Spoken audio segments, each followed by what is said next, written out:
yazmışam divara daşa, sözlerimi deyəmirəm yoldaşa. Gedirəm mən tapım dərdimə çarə, niyə oldum bu dünyada varə? Hanı yoldaş, hanı qardaş dünyada, balıqların şahı ölüb dəryada. Hanı yoldaş, hanı qardaş dünyada, balıqların şahı ölüb dəryada. Mən şairəm, mənim qəlbim kitabdır. Niyə Allah zəmanəmiz xarabdır? Cavanların arzuları şərabdır, insanların aqibəti əzabdır. Hanı qardaş dünyada, balıqların şahı ölüb dəryada.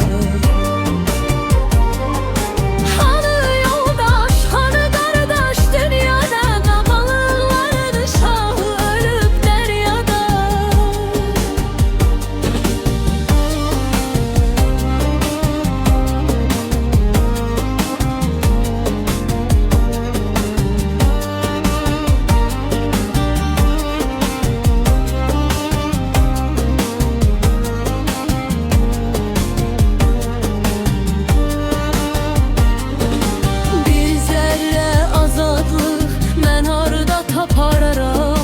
Taqətim yox zindana, mən ağlaram, ağlaram.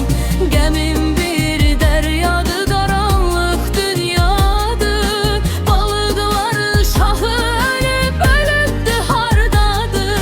Hanı yoldaş, hanı qardaş dünyada, balıqların şahı ölüb dəryada. Hanı yoldaş, hanı qardaş dünyada, balıqların şahı ölüb dəryada. Hanı yoldaş, hanı qardaş dünyada, balıqların şahı ölüb dəryada. Hanı yoldaş, hanı qardaş dünyada.